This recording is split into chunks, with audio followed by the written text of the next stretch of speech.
नमस्कार साथियों, स्वागत है आप सभी का आपके अपने YouTube channel Kedarnath classes Uttarakhand में।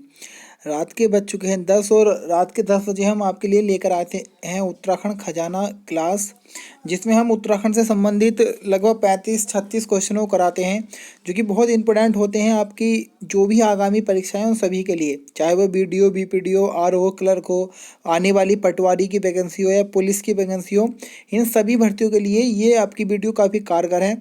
ये एक प्रकार से रिवीजन के तौर पर भी होती है और इसमें आपके लिए कुछ नए नए क्वेश्चन भी मिलते हैं। साथ ही साथ मैं आपको एक्स्ट्रा क्वेश्चन भी बताता हूँ, उन सभी को आपको नोट करना है, क्योंकि कई बार ऐसा होता है कि हम ओवर कॉन्फिडेंस में आकर कुछ क्वेश्चनों को इग्नोर कर देते हैं, लेकिन एग्जाम में वही क्वेश्चन मिल जाते हैं और कई कई बार अगर वो क्वेश्चन गलत हो जाए तो 0.25 से भी बच्चे का सिलेक्शन होने से रह जाता है। तो इसलिए ओवर कॉन्फिडेंस में ना आए और जो क्वेश्चन आपको याद ना हो उसे प्लीज़ आप करके लिख लें, क्योंकि आने वाली जितनी परीक्षा हैं यही समय है आपके लिए सिलेक्शन प्राप्त करने का। उसके बाद तो आप कुछ भी कीजिएगा, कोई टेंशन नहीं है, लेकिन अभी आप 4 से 5 महीने अच्छे से पढ़ें तो आपका सिलेक्शन हो सकता है।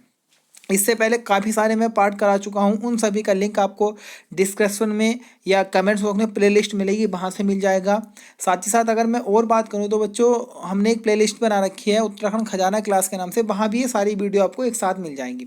तो चलिएगा शुरुआत करते हैं। क्वेश्चन नंबर 1 है, उत्तराखंड में घास के मैदानों को किस नाम से जाना जाता है? तो उत्तराखंड में घास के मैदानों को बुग्याल, पयार और चरागाह, एक प्रकार से ये सभी इसके नाम हैं। उत्तराखंड के जो घास के मैदान होते हैं उन्हीं इन्हें, तो ऑप्शन डी क्या होगा हमारा सही होगा। क्वेश्चन नंबर 2 है, बिनसर वन्यजीव विहार उत्तराखंड के किस जनपद में स्थित है? तो बिनसर वन्यजीव विहार की मैं बात करूं तो ये आपका अल्मोड़ा जिले में स्थित है। हमारा डी ऑप्शन क्या हो जाएगा, बिल्कुल सही हो जाएगा। क्वेश्चन नंबर 3 है, किस बुग्याल में स्कीइंग की राष्ट्रीय प्रतियोगिता आयोजित की जाती है? तो इसका क्वेश्चन का सही आंसर होगा आपका दयारा बुग्याल। और बच्चों, दयारा बुग्याल आपका कहाँ पर स्थित है? उत्तरकाशी जिले में आपका दयारा बुग्याल स्थित है। क्वेश्चन नंबर 4 है, लोह महिला कहा जाता है? तो निम्न में से किस महिला को लोह महिला के नाम से जाना गया है उत्तराखंड क्षेत्र में? तो आपके सुशीला बलूनी जी को लोह महिला के नाम से जाना गया है। तो बच्चों डी आंसर हमारा क्या होगा, बिल्कुल सही हो जाएगा। क्वेश्चन नंबर 5 है, उत्तराखंड में एक प्रसिद्ध स्थल है जिसे द्वितीय फूलों की घाटी के नाम से जाना गया है। तो आपकी चिनाब घाटी को द्वितीय फूलों की घाटी के नाम से जाना गया है। तो हमारा बी ऑप्शन क्या हो जाएगा बच्चों, बिल्कुल सही हो जाएगा।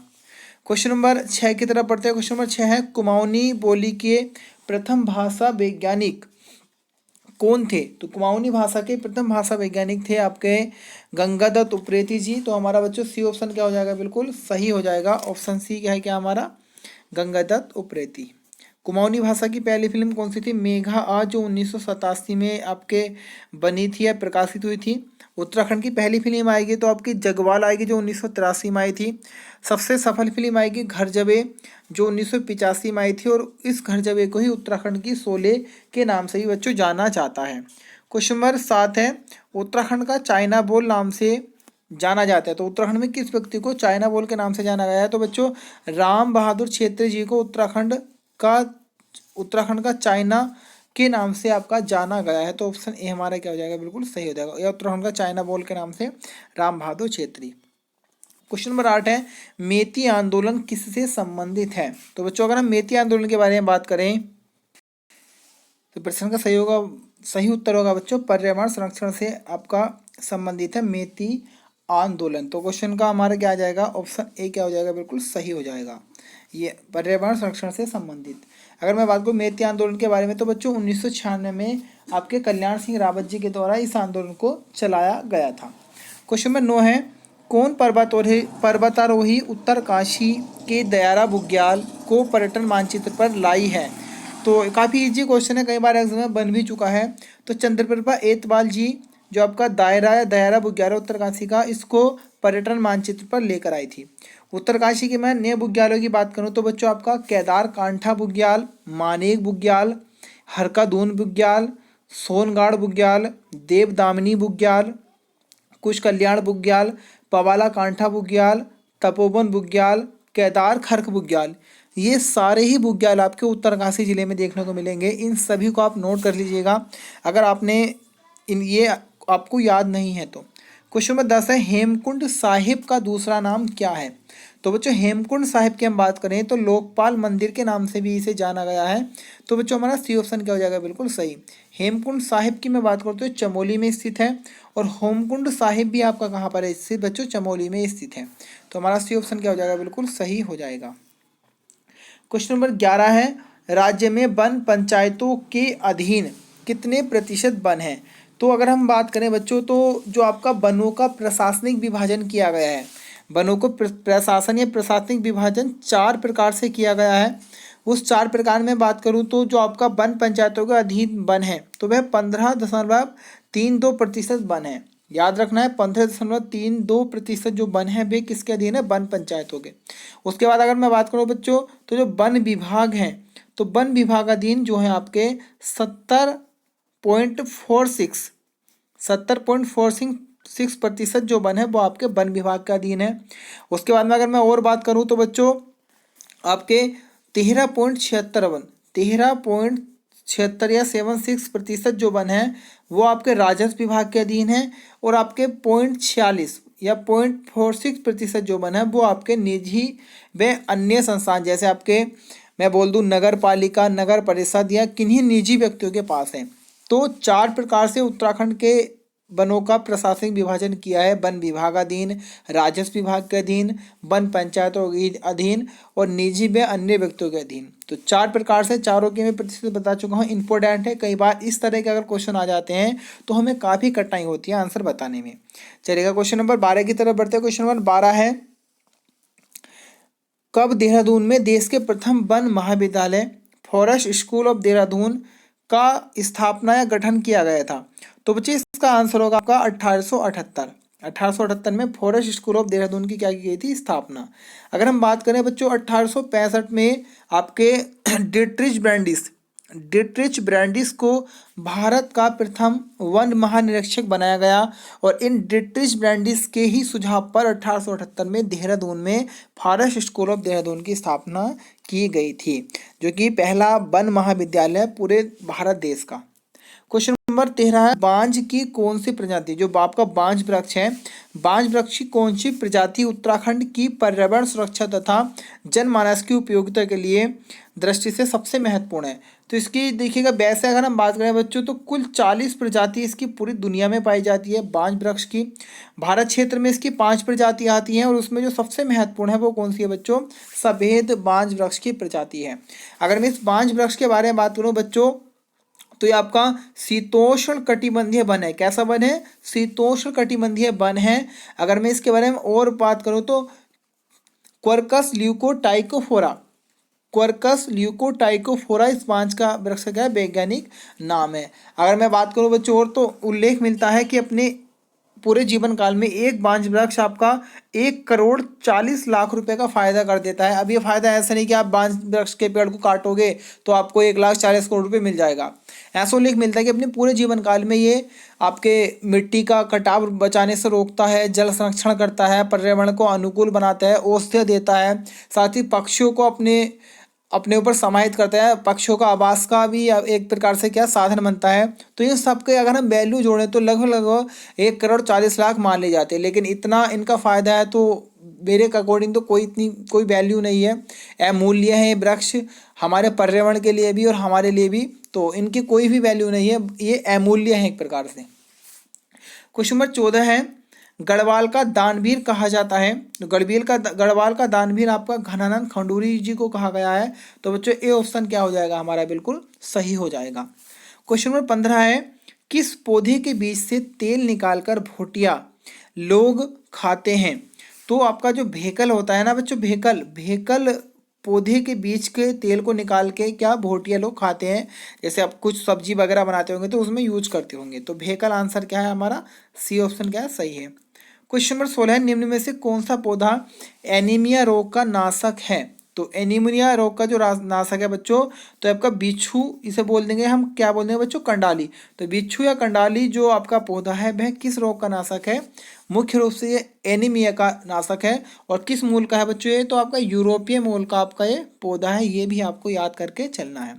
क्वेश्चन नंबर 17 है, गढ़वाल क्वीन कहा जाता है, तो किस पर्वत को गढ़वाल क्वीन के नाम से जाना गया है बच्चों? तो ये जाना गया आपका नीलकंठ पर्वत को।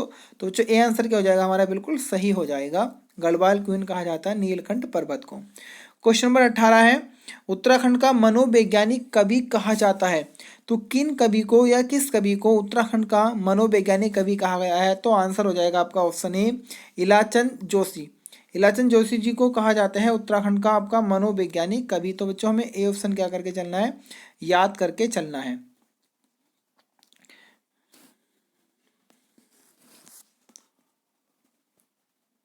क्वेश्चन नंबर 19 है, चलो इलाचंद जोशी के बारे में कुछ क्वेश्चन आपको बता देते हैं, इंपॉर्टेंट है, कई बार एग्जाम बन जाते हैं।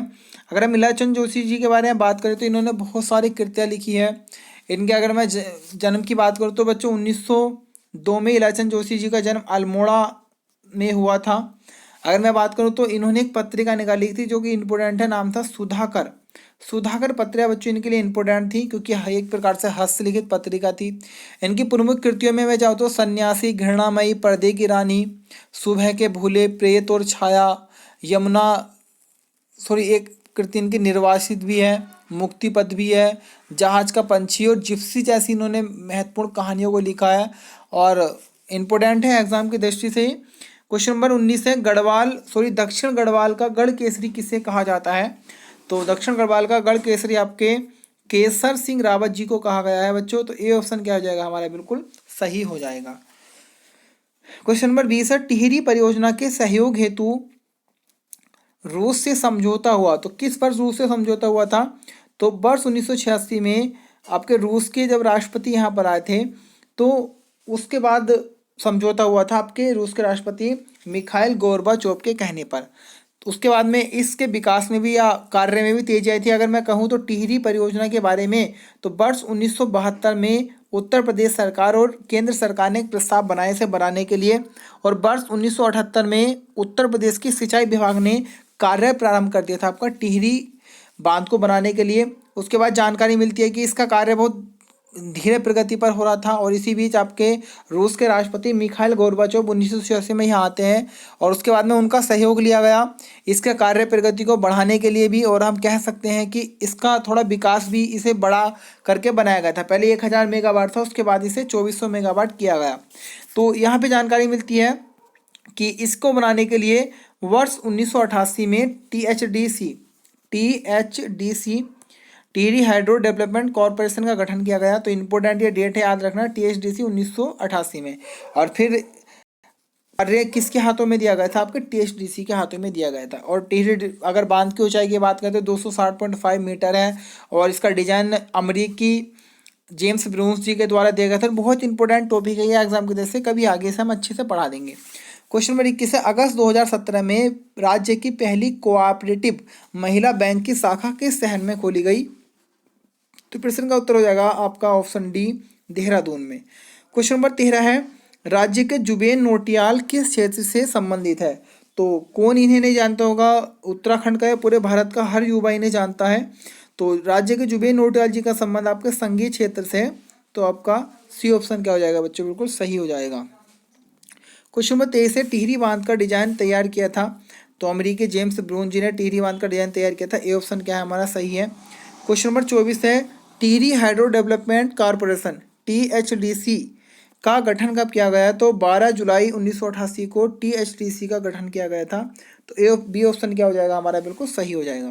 क्वेश्चन नंबर 24 है, स्वामी रामतीर्थ सागर की कितनी जलधारण क्षमता है? तो अगर हम बात करें तो 84 वर्ग किलोमीटर है आपका जो टिहरी डैम है उसका जो जलाशय है ना बच्चों, टिहरी डैम का जो जलाशय है उसी का नाम क्या है? स्वामी रामतीर्थ सागर, जो कि 42 वर्ग किलोमीटर में है। और इसमें कुल अगर हम जल धारण करेंगे कितना जल इसमें समाया हुआ है? तो ये इंटरेस्टिंग क्वेश्चन है, बहुत इंपॉर्टेंट क्वेश्चन है। इस प्रकार के क्वेश्चन आते हैं ना तो बहुत गलत होने के चांस अधिकांश रहते हैं। तो 354 करोड़ घन मीटर जल क्या है इसमें की जल धारण क्षमता है आपके जो टिहरी जलाशय का आप टिहरी बांध का जलाशय स्वामी रामतीर्थ सागर। क्वेश्चन नंबर 26, शत्रुघ्न मंदिर उत्तराखंड में स्थित है। तो उत्तराखंड के किस स्थान पे स्थित है? तो आपके ऋषिकेश में स्थित है शत्रुघ्न मंदिर। बी ऑप्शन क्या है बच्चों? सही है। क्वेश्चन नंबर 27 है, राज्य प्रदूषण नियंत्रण परिषद का गठन किस जनपद में किया गया था? जिसका आपका जो गठन हुआ था वह देहरादून जिले में हुआ होगा। सी ऑप्शन क्या हमारा बिल्कुल सही है। क्वेश्चन नंबर 28 है, जोनसार का हनोर मंदिर किस वास्तु शैली में बनाया गया था? तो जोनसाल का जो आपका हनोर मंदिर है ये हूण वास्तु शैली में बनाया गया था। बी ऑप्शन क्या है बिल्कुल सही है। लास्ट में क्वेश्चन आया था कि जो मेहरुणी आपका मेहरुणी कस्तूरी मृग प्रजनन केंद्र है तो वो कहाँ पर है? तो बच्चों उसका जो आंसर है वो आपका पिथौरागढ़ प्लस बागेश्वर, इन दोनों ही जिलों की आपकी सीमाओं पर स्थित है। तो कंफ्यूज होने वाली बात नहीं है, पिथौरागढ़ प्लस बागेश्वर दोनों की सीमाओं पर भी स्थित है। क्वेश्चन नंबर 29 है, जीएसटी यानी कि उत्तराखंड जीएसटी बिल पारित करने वाला कौन सा राज्य बना है? तो अगर हम बात करें जीएसटी के बारे में तो आपके देश में हमारे देश में 1 जुलाई 2017 को जीएसटी लागू की गई थी और जो सबसे पहला राज्य आया था वह आपका निकल कर आया था असम, सबसे अंतिम आएगा तो जम्मू कश्मीर और उत्तराखंड का आएगा तो आपका 5वां। ये क्वेश्चन अभी हाल ही के एग्जाम में आया हुआ है तो आपको डी ऑप्शन याद रखना है कि 5वें क्रम का है उत्तराखंड। क्वेश्चन नंबर 30 है, राज्य का सर्वाधिक क्षेत्रफल वाला औद्योगिक संस्थान कौन सा है? तो ये आपका पंतनगर है। उधम सिंह नगर का जो पंतनगर है वह है राज्य का सर्वाधिक क्षेत्रफल वाला औद्योगिक संस्थान है। और आपका सिडकुल का मुख्यालय कहाँ पर है? देहरादून में स्थित है, आपको याद रखना है। क्वेश्चन नंबर 31 है, राज्य सरकार ने औद्योगिक विकास को गति प्रदान करने के लिए किस वर्ष तक के लिए विजन प्लान तैयार किया है? तो इसका आंसर हो जाएगा बच्चों 2020 तक के लिए विजन प्लान को तैयार किया गया है औद्योगिक विकास की गति को लाने के लिए। क्वेश्चन नंबर 32 है, Garhwal motor honours union limited Asia की प्रमुख यातायात कंपनी में से एक है, इसकी स्थापना कब हुई थी? तो जो इसकी स्थापना हुई थी बच्चों 1941 में हुई होगी। तो हमारा सी ऑप्शन क्या है बिल्कुल करेक्ट हो जाता है। क्वेश्चन नंबर 33 है, उत्तराखंड में ढोल सागर पुस्तक के लेखक कौन हैं? तो जो ढोल सागर पुस्तक के लेखक है वो आपके केशव दास अनुरागी जी हैं। डी ऑप्शन क्या है बिल्कुल सही है। हमारा जो राष्ट्रीय वाद्य यंत्र है वो क्या है? ढोल है। भंडारे समिति के बाद या भंडारे समिति की सिफारिश के बाद हरीश रावत जी के समय में ढोल को आपका राज्य वाद्य यंत्र बनाया गया था और एकमात्र ढोल सागर के गया था उत्तम दास जी हैं आपके राज्य हमारे उत्तराखंड में। क्वेश्चन नंबर आज का अंतिम क्वेश्चन है, किसने हरिद्वार में हर की पौड़ी का जीर्णोद्धार करवाया था और प्राचीन नगर के खंडों पर आधुनिक हरिद्वार की नींव रखी? तो क्वेश्चन ऐसे बन सकता है कि आधुनिक हरिद्वार को किसने बसाया था, या ऐसे भी क्वेश्चन आता है कि हर की पेड़ का जीर्णोद्धार किसने करवाया था? तो अगर हम बात करें बच्चों तो इसका आंसर हो जाएगा आपका मान सिंह जी। अकबर के 9 रत्नों में शामिल मान सिंह जी ने हरिद्वार में हर की पेड़ी बनवाई, साथ ही साथ आधुनिक हरिद्वार की नींव भी रखी थी। तो ये थी आज की वीडियो आपके समक्ष। कैसी आपको वीडियो लगी तो एक लाइक ज़रूर कर देना, साथ ही साथ कमेंट करना ना भूलें। और इतनी मेहनत से मैं आपके लिए बनाता हूँ और जब आप कमेंट करते हो ना तो मुझे बहुत अच्छा फील होता है और मैं और मेहनत करता हूँ आपके लिए कि मैं और अच्छे से अच्छे क्वेश्चन आपके लिए लेकर आऊँ। आज के लिए इतना ही। पढ़ते रहिएगा और आगे बढ़ते रहिएगा और आशा करते हैं कि आपका जो सरकारी नौकरी का सपना है वो ज़रूर ही पूरा होगा। धन्यवाद।